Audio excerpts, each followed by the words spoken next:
Hello friends, आज बात करेंगे हम 10 चेक पॉइंट्स की जिनके बेसिस पे आप फ्यूचर मल्टीबैगर स्टॉक के बारे में आइडेंटिफाई कर सकते हो। वैसे ये बोलना कि ये स्टॉक फ्यूचर मल्टीबैगर बनेगा कम्प्लीटली रबिश थॉट है, but there are 10 check points. Based on that आप डिसाइड कर सकते हो, ये इलिमिनेट कर सकते हो कि अगर ये चीज़ें हम इलिमिनेट कर देते हैं तो out of thousands companies, thousands of business, there are only limited 25, 30 और 50 companies are remaining, जिनके बेसिस पे उनमें से कुछ स्टॉक हैं जो फ्यूचर मल्टीबैगर डेफिनेटली बनते हैं। तो हम एलिमिनेशन मेथड पे काम करते हैं। तो सबसे पहले आते हैं कि वो 10 चेक पॉइंट्स क्या हैं। पहला आता है इसमें, जैसे मैंने ये बनाया है कि पहला आपको मैनेजमेंट सबसे इंपॉर्टेंट चीज़ होती है। अगर मैनेजमेंट अच्छा नहीं है तो फिर वो कितना भी बढ़िया बिजनेस हो उसको ले जाके डुबो देगा। तो देर आर 4 टाइप ऑफ, मैं थेटिकल नहीं बनाऊंगा इसको, जस्ट पेशेंस रखिए। ये सारे एग्जांपल अपन डिस्कस करेंगे यहाँ पे। तो अभी जस्ट स्टार्ट करने के टाइम देखना है कि जैसे मैनेजमेंट के एंड बिजनेस के बेसिस पे 4 टाइप के कैटेगरी होती है। सबसे बेस्ट कैटेगरी जो मानी जाती है, जो मैनेजमेंट शानदार हो उसके साथ उनका बिजनेस मॉडल भी शानदार हो। अब मैनेजमेंट को आप कहोगे कि साहब हम कैसे पता लगे, हम तो जाके मैनेजमेंट से मिल नहीं सकते हर कंपनी के। You are absolutely right, but आप न्यूमेरोलॉजी में मतलब फंडामेंटल जो सीट है उसके बेसिस पे आप आइडेंटिफाई कर सकते हो कि ये मैनेजमेंट अपने एसेट को प्रॉपरली एलोकेट कर रहा है कि नहीं कर रहा है। क्योंकि कुछ चीज़ें हैं, जैसे बेसिक क्या है कि आपको प्रीवियस कोई फ्रॉड का रिकॉर्ड तो नहीं है उन पे, ऐसा तो आप जाके एनएससी बीएससी की साइट पे चेक कर सकते हो। बट आप सिर्फ स्क्रीनर पे जाके चेक करते हो तो उसमें कि कंपनी ओवर लेवरेज तो नहीं है, एसेट का एलोकेशन ऐसे कर रखा है कि कंपनी ओवर लेवरेज ले रखा है, मतलब बहुत ज़्यादा डेट ले रखा है, तो कंपनी का बिजनेस हो बहुत ही रिस्क पे है। पहली बात है, कंपनी बहुत ज़्यादा एक्विजिशन कर रही है, इररेलेवेंट एक्विजिशन कर रही है, तो वो भी एक फिर बैड टाइप का बिजनेस मॉडल हो जाता है। आप कंपनी आईटी सेक्टर की हो, जाके आप शुगर के किसी कंपनी को आप एक्वायर भी कर रहे हो तो वो मतलब कहीं रिलेवेंस नहीं होता है, तो इस तरीके से वो हो रहे हैं। तो वो सारा एक मैनेजमेंट में देख सकते हो। फिर इसके अलावा कुछ पॉइंट्स हैं, जैसे आरओई है वो अगर 20 से ऊपर है, डिविडेंड पे आउट है वो 10% 10% एटलीस्ट कंपनी कर रही है, तो फ्रॉड की संभावना कम है। तो ये बहुत से चेक पॉइंट्स हैं जिनके बेसिस पे अपन देख सकते हैं कि मैनेजमेंट अच्छा है कि नहीं। उसके बाद में आता है कि गुड बिजनेस क्या होता है। तो गुड बिजनेस की डेफिनेशन होती है जो एसेट लाइट बिजनेस होते हैं वो गुड बिजनेस होते हैं। इसके अलावा जो डेट फ्री या मिनिमल डेट वाली कंपनी होती है वो, और इसके अलावा गुड बिजनेस में जैसे आईटी सेक्टर है जिसमें इनपुट कॉस्ट कम आती है, इंफ्रा है उनमें हेवी इनपुट कॉस्ट होती है, डेट ज़्यादा लेना पड़ता है, तो वो गुड बिजनेस नहीं बोल सकते। तो बेस्ट होता है good management with good business.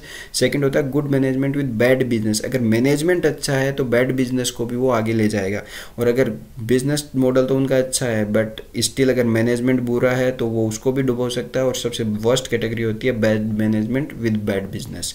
तो इसको अपन आगे एग्जाम्पल से भी समझेंगे कि कैसे इसका इम्पैक्ट आता है। फिर सेकंड इम्पोर्टेंट जो इसमें ड्राइवर होता है वो ग्रोथ। किसी भी कंपनी का स्टॉक चलेगा कि नहीं चलेगा, सबसे इम्पोर्टेंट होती है कि कंपनी ग्रो कर रही है कि नहीं कर रही है। यहाँ एग्जांपल लेते हैं, जैसे मैं इस न्यूलैंड लेबोरेटरी का एग्जांपल लिया है।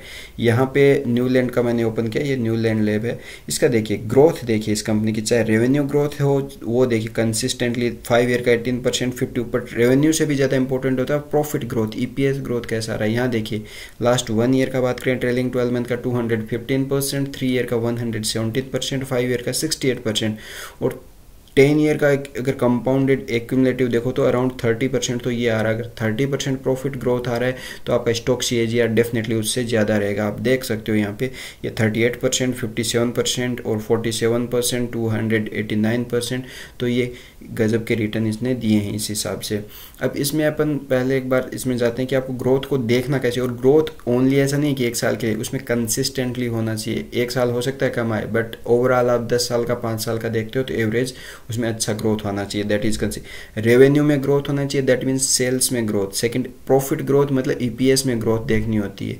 थर्ड है वॉल्यूम ग्रोथ। वॉल्यूम ग्रोथ में क्या होता है कि जैसे कोई कंपनी कार सेल की, मारुति है, वो इस साल अगर उसने 1 लाख कार सेल की, नेक्स्ट ईयर 1,20,000 कार सेल की, तो वो वॉल्यूम में 20% का ग्रोथ हुआ तो उसको वॉल्यूम ग्रोथ बोलते हैं। और मार्जिन ग्रोथ और ये सारी चीज़ें मैंने ऑलरेडी फंडामेंटल एनालिसिस की जो मेरी प्ले लिस्ट है उसमें चेक कीजिए, हर एक टॉपिक को मैंने सेपरेटली डिस्कस किया। तो मार्जिन ग्रोथ 2 टाइप की होती हैं, एक होता है ग्रोस प्रॉफिट मार्जिन, एक होता है पैट मार्जिन। और पैट मार्जिन या तो ग्रो कर रहे हो या ग्रो नहीं कर रहे हो तो कंसिस्टेंटली उसी के आसपास रह रहे हो, जैसे 20% 30% जो भी मेंटेन कर रही है उसके, अगर उसमें से कंटिन्यूसली ड्रॉप आ रहा है तो फिर वो अच्छा हेल्दी साइन नहीं होता है।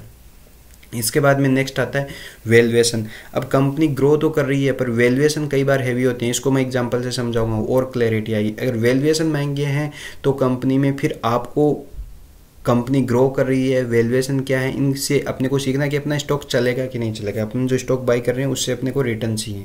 तो वैल्यूएशन के लिए कई पॉइंट हैं, जैसे पी रेशियो देखते हैं, PEG ratio, EV by bit, EV by sales, PB ratio, ये सारा क्या है मैंने ऑलरेडी डिस्कस कर रखा, आप जाके देख सकते हो। बट एग्जाम्पल देखते हैं, जैसे मैं ये लेता हूँ यहाँ पे कौन सा किसका एग्जाम्पल लेते हैं, TCS का लेते हैं, ठीक है।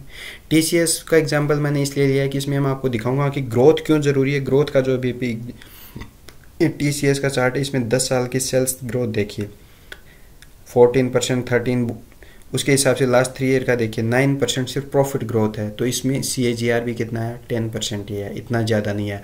ये कंपनी एक टाइम पे डार्लिंग कंपनी हुआ करती थी, बट अब क्या हो गया है कि ये कंपनी एक तो लार्ज कैप बन चुकी है, उसके बाद में इसमें ग्रोथ भी नहीं आ रही। तो आपको स्टॉक प्राइस में भी आप देख सकते हो लास्ट 1 ईयर में अभी थोड़ा मूवमेंट किया, 3 ईयर का देखो तो जस्ट 10% का इसने CAGR दिया। स्टॉक का ROE अच्छा है बट ग्रोथ नहीं आई, तो स्टॉक की प्राइस ने मूव नहीं किया। दूसरा जैसे एग्जांपल लेते हैं वैल्यूएशन के हिसाब से कि वैल्यूएशन कितनी होनी चाहिए, क्या होनी चाहिए। मैंने पी रेशियो पे, पेग रेशियो पे, सब पे डिटेल में डिस्कस किया है, बट मैं यहाँ समझाऊंगा एग्जांपल से। आप यहाँ देख सकते हो, देखो टाइटन कंपनी है, इसका स्टॉक का पी कितना है 97 का, उसके हिसाब से वैल्यूएशन महंगी है। 3 ईयर का एवरेज पी भी 91 के आसपास है, तो उसके अपने पी के आसपास, बट स्टिल वैल्यूएशन महंगे क्योंकि इंडस्ट्री का कितना है 29, 28 का ही है। तो अपन इसका देखते हैं कि चलो स्टॉक ने कैसे मूवमेंट दिया है। तो इसमें देखते हैं, देखिए अब दोनों चीज़ों में वैल्यूएशन भी देखनी है आपको और ग्रोथ भी देखनी है, बट फर्स्ट इंपॉर्टेंट ड्राइवर कौन है, ट्रेन ड्राइवर सीट पे कौन बैठी है, ग्रोथ बैठा है। तो ग्रोथ को देखिए, ग्रोथ यहाँ पे कितना आ रहा है 20%, 24%, ये 5 ईयर, 3 ईयर और 29%। प्रॉफिट ग्रोथ भी देखिए 5 ईयर का 24, 3 ईयर का 30। 1 ईयर को मार्केट इतना नहीं इंपॉर्टेंस देता, लॉन्ग टर्म में देखो तो यहाँ 30% की ग्रोथ आ रही है। तो यहाँ स्टॉक CAGR को भी देखिए 10 साल 5 ईयर का 29, 37% का यहाँ पे रिटर्न दिया। वैल्यूएशन महंगे होते, TCS का वैल्यूएशन दिखाता हूँ, TCS का वैल्यूएशन महंगा नहीं है। TCS कितने पी पे ट्रेड करता है, 32 पे, इंडस्ट्री पी इतना ही है, बट फिर भी मार्केट इसको नहीं दे रहा। वैल्यूएशन सस्ता होके भी ग्रोथ ने मूवमेंट नहीं दी, सॉरी स्टॉक ने मूवमेंट नहीं दी क्योंकि यहाँ ग्रोथ नहीं थी। तो growth is the driver, valuation is the cart, back seat पे बैठी है वैल्यूएशन। तो इसलिए मैं ये कह रहा हूँ कि पहला जो इम्पोर्टेंट टॉपिक, पहला तो मैनेजमेंट शानदार होना चाहिए, that is first thing. Then second growth, growth is second most important thing. Third is valuation. अब वैल्यूएशन, अब मैं एक स्टॉक ऐसा दिखाऊंगा आपको जिसके ग्रोथ भी शानदार है और जिसका वैल्यूएशन भी शानदार है, फिर उसकी परफॉर्मेंस देखते हैं। अब चलो इसका एग्जांपल लेते हैं, जैसे ये न्यू लैंड लेबोरेटरी का चार्ट खोला मैंने, अब इसकी देखिए वैल्यूएशन देख लेते हैं। पी देखो तो 26.4 का है, पेग रेशियो देखो तो 0.39, फैंटास्टिक। इसके साथ में देखो कि आपका इंडस्ट्री का पी 35, इसके कंपैरिजन में सस्ता है, स्टॉक अच्छा है, और इसका 3 ईयर का एवरेज देखो 26, उसी के आसपास चल रहा है। तो अब इसकी ग्रोथ देखते हैं, और ये तो वैल्यूएशन वाइज अपने को लगा ये स्टॉक अच्छा है, बट वैल्यूएशन से पहले इंपॉर्टेंट क्या है, ग्रोथ कैसी है। तो ग्रोथ देख लेते हैं कंपनी की। अब ग्रोथ पे आ जाते हैं, ये देखिए कंपनी की सेल्स ग्रोथ तो ज़्यादा नहीं हुई है, बट मैंने कहा सेल्स से भी ज़्यादा इंपॉर्टेंट क्या है, profit growth, EPS growth. EPS growth देखिए 29%, 10 ईयर का, 5 ईयर का 68, 3 ईयर का 117 एंड 215%। किसका है ये, प्रॉफिट ग्रोथ, प्रॉफिट का ग्रोथ है। तो स्टॉक CAGR सबसे बेस्ट है, जाके पीछे वीडियो को पीछे जाके देख लीजिए, सबसे बेस्ट इसी के रिटर्न है। स्टॉक ने सबसे बेस्ट रिटर्न, क्योंकि यहाँ ग्रोथ भी मिली, वैल्यूएशन भी सस्ती मिली, तो स्टॉक पे राइड करने का। बट राइट नाउ कोई बाई सेल होल्ड का कोई रिकमेंडेशन नहीं है। स्टॉक अच्छा मूव किया, 1 साल में भी इसने 5 गुना हो गया। बट आप देखिए ये क्यों होता है, इसके पीछे की वजह क्या होती है, जब ये समझोगे आप तो चीज़ें इंपॉर्टेंट हो जाएंगी। अब एक नेक्स्ट जो इंपॉर्टेंट फिर चीज़ आ जाती है इसके बाद में, वैल्यूएशन अपन ने देखी, इसके बाद आ जाता है ROE ROC।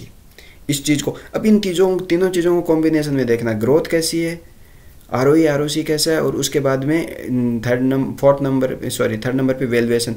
इनमें फर्स्ट नंबर पे first priority, who is first priority, your growth. Second valuation and third ROE ROC, इनका कॉम्बिनेशन जब मिल जाता है स्टॉक फिर मार्वेलस रिटर्न देता है।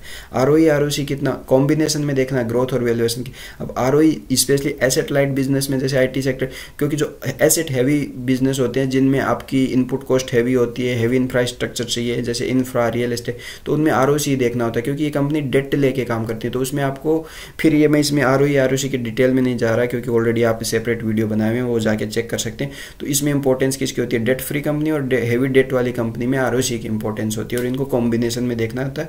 तो अब देखो क्यों, अब दिखाता हूँ। टीसीएस में आ जाते हैं, टीसीएस के किस में चलते हैं, पीएनएल में चलते हैं और यहाँ देखिए कंपनी का आरओई कितना है, गजब का 39%, 41, 40, शानदार है। बट स्टॉक ने रिटर्न ज़्यादा नहीं दिया, 3 ईयर का 10%, 15%, यहाँ लास्ट 1 ईयर का प्रॉफिट नहीं आया बॉस, प्रॉफिट ग्रोथ नहीं है। आरओसी अच्छा होना ज़रूरी है बट आपका बिजनेस का एक्सपांसन, बिजनेस की ग्रोथ बहुत ज़रूरी है। अगर ग्रोथ आएगी तो आरओई की वैल्यू, अगर बिना ग्रोथ के इसकी इंडिविजुअल कोई वैल्यू नहीं है। न्यूलैंड का देख लेते हैं। न्यूलैंड का देखो आरओई भी अच्छा है, 20% से अबव है, ये कॉम्बो बन गया ना। अब आरओई गजब का, ग्रोथ गजब की और उसके सेल्स ग्रोथ और इसके साथ वैल्यूएशन सस्ते, तो स्टॉक ने फैंटास्टिक रिटर्न दिया आपको। दूसरा एग्जांपल देख लेते हैं, यहाँ पे एक और किसका देखते हैं, ये आनंद राठी है, चलो इसका देख लेते हैं। इसमें देखें आरओई शानदार है गजब का, प्रॉफिट ग्रोथ आ रही है 30% के अराउंड, यहाँ भी 18, 20, 30%, तो स्टॉक CAGR शानदार दिया। इसके अलावा ये क्या है, सॉरी इसमें न्यूजेन में आ जाते हैं, ठीक है। न्यूजेन में देखिए आरओई 20% से अबव, ग्रोथ यहाँ देखो 15, सेल्स से ज़्यादा अगर प्रॉफिट ग्रोथ आ रही है वो इंपॉर्टेंट है। मैं पहले कह रहा हूँ प्रॉफिट ग्रोथ देखिए, अगर 10 साल का देखो तो भी 18% और अगर लास्ट 3 ईयर का देखो तो इतना, तो स्टॉक के ने रिटर्न देखिए कितने शानदार दिए। तो ये तीनों चीज़ें कॉम्बिनेशन में देखनी, that is very important thing. इसके बाद में आ जाते हैं कैश फ्लो। अब कैश फ्लो की अंडरस्टैंडिंग बैलेंस शीट में आपकी ज़्यादा नहीं है तो सिंपल टर्म्स में समझाऊंगा। OCF operating cash flow and FCF free cash flow अगर आपका पॉजिटिव रह रहा है तो फिर मतलब कंपनी के पास कैश आ रहा है उसके।